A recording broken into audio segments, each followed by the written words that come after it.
सबसे पहले सभी पत्रकार भाइयों को जय सीताराम।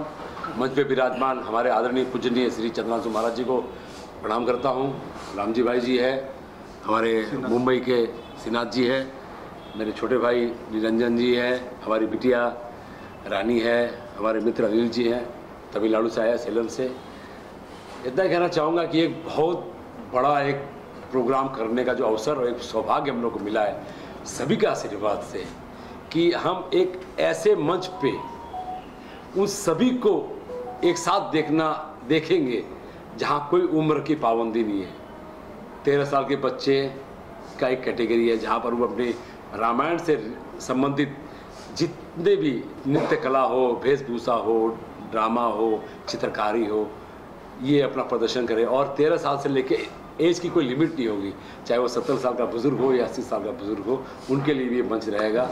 और हम चाहते हैं ये सिर्फ 2025 तक ही सीमित ना हो, युगों युगों तक ये सीरियल चलता रहे और आने वाली पीढ़ी इस काम को और आगे तक लेके जाए। बट सबसे मेन जो हमारा उद्देश्य है, आने वाली पीढ़ी को सनातन के बारे में जानकारी हो। बहुत सारे बच्चे अब उस चीज़ से कहीं दूर होते जा रहे हैं। ये कहीं ना कहीं एक ठेस जरूर है हम सबके दिल में। एक प्रयास ये भी रहेगा कि आने वाली जनरेशन इस चीज़ को समझे और इंटरेस्ट ले। आजकल बहुत चीज़ों में बहुत लोगों की इंटरेस्ट है। जैसे आपने देखा होगा, आज से 30-40 साल पहले एक सीरियल आई थी रामायण जिस दिन रविवार को चलता था तो पूरे देश में वह 140 कर्फ्यू लगा करता था।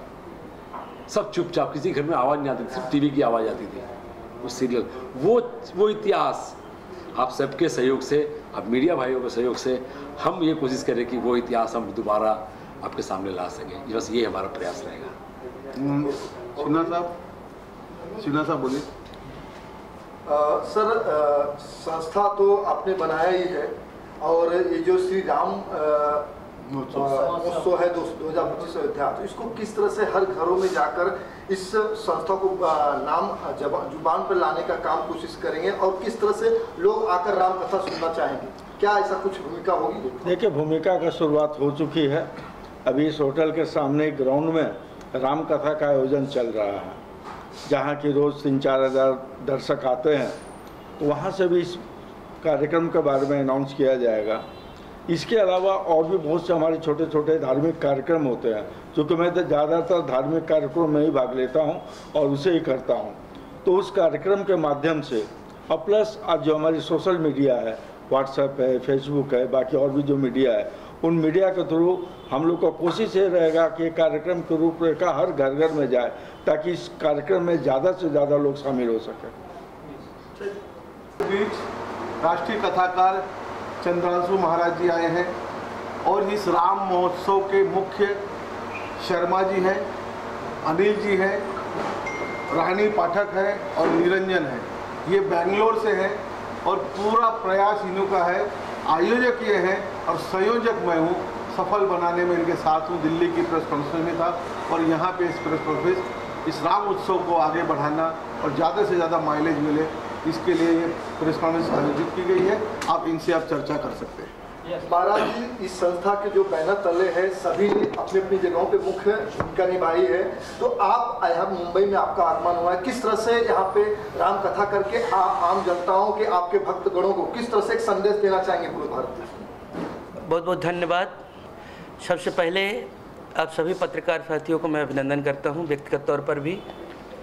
आप जानते हैं कि सन 1947 में मेरा देश आज़ाद हुआ। मुगलों के आक्रांताओं के चंगुल से अभी भी कहीं बाकी है। अंग्रेज़ों के द्वारा तो हम लोग कहीं आज़ाद हुए, पर सांस्कृतिक लड़ाई बाकी थी। आप सबको याद होगा कि हमारे सनातन धर्म को मानने वाले, आंदोलन करने वाले जितने भी कारसेवक थे या उनके अग्रणी भूमिका निभाने वाले लोग थे, उस समय उन्होंने कहा था कि प्रमुख रूप से हमारे 3 स्थानों को दे दो। एक तो अयोध्या का राम मंदिर दे दो, काशी विश्वनाथ दे दो और तीसरा मथुरा कृष्ण जन्मभूमि दे दो। लगभग 550 वर्ष और 76 वर्षों तक राम जन्मभूमि की लड़ाई लड़ते रहे। आप सबसे कुछ छुपा नहीं है। सरजू जी की धारा, खून की धारा बही। कारसेवकों ने, राम भक्तों ने अपने प्राणों की आहुति दिया। बहुत सारी लड़ाई हुई, तब जाकर के माननीय सुप्रीम कोर्ट सर्वोच्चतम न्यायालय ने हम लोगों को यह घोषित किया कि राम मंदिर जहाँ पर भगवान बैठे हैं वह भगवान राम की ही मंदिर है और वहाँ पर राम मंदिर ही बनना चाहिए। उसके परिणामस्वरूप भव्य राम मंदिर का निर्माण प्रारंभ हुआ और विगत वर्ष 2023 22 जनवरी को अपने भव्य मंदिर पर मर्यादा पुरुषोत्तम भगवान राम अपने बाल रूप में वहाँ पर विराजमान हो गए। आप सभी लोग जानते हैं कि हम लोग भगवान की रामनवमी जैसे मनाते हैं वैसे हर साल रामनवमी जन्मोत्सव राम का मनाते हैं। ये प्राण प्रतिष्ठा हमारे देश की सांस्कृतिक लड़ाई की सबसे बड़ी जीत थी, जो लगभग पहला ये विजय हमारे सनातन संस्कृति के द्वारा, हिंदुओं के द्वारा, राम भक्तों के द्वारा, कार सेवकों के द्वारा हम लोगों ने जीता और भव्य राम मंदिर पर भगवान राम बैठे। प्राण प्रतिष्ठा के उपलक्ष्य में हम सब जितने भी सनातनी हिंदू भाई हैं, भगवान राम को मानने वाले विश्व भर में जितने हिंदू समाज हैं, अब भगवान के प्राण प्रतिष्ठा का वार्षिकोत्सव हम लोग मनाना चाहते हैं। जैसे हर्ष उल्लास वाजे गाजे के साथ में नाच गा के रामनवमी मनाते हैं, इतनी बड़ी जीत जब हम लोगों को मिली हुई है तो उसके उपलक्ष्य में रामोत्सव श्री राम सेवा प्रतिष्ठान के द्वारा जो सामाजिक कार्यों के लिए प्रतिबद्ध है, निरंतर सामाजिक कार्यों को करते रहते हैं। हमारे बगल में देख रहे हैं श्रीमान शशिकांत शर्मा जी हैं, ये एक बड़ा चेहरा है समाज सेवा का, और इनके साथ में निरंजन भैया हैं, अनिल जी हैं और साथ में ही रानी पाठक जी हैं।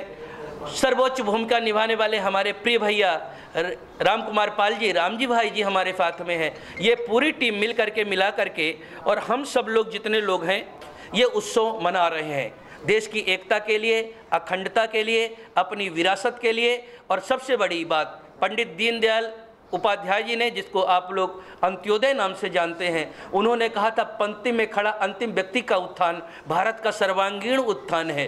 भगवान राम का विजन जो था, पंक्ति में खड़ा अंतिम व्यक्ति, चाहे वो गिद्धराज जटायु हो, निषाद राज हो, और इसके साथ में चाहे वो बानर भालू हो, और यहाँ तक विदेश नीति की बात हो, चाहे अंतिम शांति दूत के रूप में अंगद जी हो, देश को जोड़ने के लिए जो राम जी ने किया। अगर अयोध्या में रहते, कहीं वो राजा बन जाते तो केवल अयोध्या के राम बनते, पर जब 14 वर्ष वनवास जाकर के सभी को जोड़ करके वापस लौट करके आए तो जन जन के राम, प्राणी मात्र के राम और राजा राम के रूप में प्रतिष्ठित हो गए, जिसको महात्मा गांधी ने कहा था कि आज़ादी के बाद में राम राज्य की परिकल्पना साकार करेंगे। शायद राम मंदिर का निर्माण केवल एक मंदिर का निर्माण न होकर के संपूर्ण राष्ट्र मंदिर का निर्माण है, और राम राज्य की परिकल्पना, हिंदू राष्ट्र की परिकल्पना और राम के आदर्शों की परिकल्पना अब साकार होकर के रहेगी। एक बड़ा यहाँ पे प्रेस कॉन्फ्रेंस रखा गया, इस पर क्या कहना चाहेंगे? श्री राम महोत्सव 2025 अयोध्या में जहाँ राम जन्मभूमि को जो कार्यक्रम था उसी उस समय पे हमें अयोध्या से परमिशन मिली है, और वहाँ पर पूरे देश से नॉर्थ ईस्ट साउथ और ख़ासकर ये बेंगलोर की संस्था इसको ऑर्गेनाइज कर रही है, उसके हम लोग संयोजक और सहकारी हैं।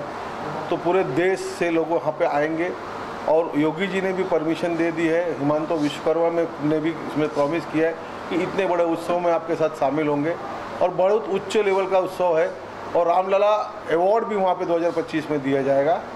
ये ऐसी हमारी सोच है, और इसी के लिए प्रेस कॉन्फ्रेंस रखी है, और हमारे कुछ लोग अभी आ भी रहे हैं। सर कितने लोग उसमें शामिल होंगे सर? इसमें साउथ से काफ़ी लोग हो रहे हैं, नॉर्थ से अभी हम प्रेस कॉन्फ्रेंस आपकी मीडिया के द्वारा सूचित करेंगे, जो भी आएंगे उनका वहाँ स्वागत और सम्मान होगा। सर काफ़ी लोग देखा जाएगा, नेता लोग भी शामिल होंगे सर? नेताओं में 2 CM का हमको प्रॉमिस मिला है, आगे मिल जाएगा, अभी समय है काफ़ी। 22 जनवरी 2025 का कार्यक्रम है रामलला उत्सव।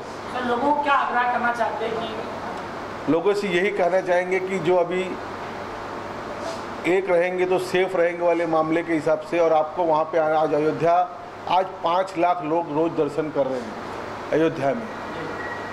टूरिज़्म का बहुत बड़ा हब हुआ और होते भी जा रहा है, और धार्मिक एक हमारी 500 साल की लड़ाई की जीत है। इसी के लिए राम महोत्सव का वहाँ पर कार्यक्रम आयोजित कर रहे हैं।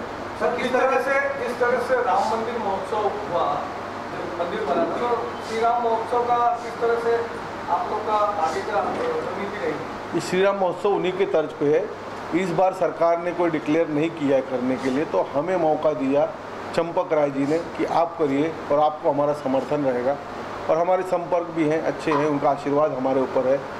और हम अच्छा ही काम कर रहे हैं तो अच्छे काम के लिए, धर्म के काम के लिए और एक 500 साल की लड़ाई की जीत के उत्सव को मनाने जा रहे हैं तो कोई भी सहकार करेगा। जैसे आपने कहा रूपरेखा किस तरह से रहेगी? रूपरेखा अभी हम तो बताया आपको, 2 जन ने प्रॉमिस किया, बाकी देश के सारे लोग आएंगे और शायद कोशिश करेंगे मीडिया का इतना अगर प्रचार और सनातन धर्म के लोग जागे तो शायद हमारे यहाँ मोदी जी भी पधारेंगे उत्सव में तो बहुत आनंद आएगा। सर जो अवार्ड शो करने वाले हैं सर, अवार्ड शो जो करने वाले पॉलिटिकल होगा या धार्मिक होगा? क्योंकि कई अवार्ड सामाजिक संस्थाओं को अवार्ड दिया जाएगा, क्या ये धार्मिक होगा और धार्मिक स्थान पे हो रहा है और इनका नेतृत्व हनुमानगढ़ी के संजय दास जी करें, ज्ञानदास जी करें, नित्य गोपाल दास जी करें, तो उसमें उस तरह का अवार्ड फंक्शन नहीं होगा, धार्मिक ही होगा। किस तरह की तैयारियां चल रही है सर अभी?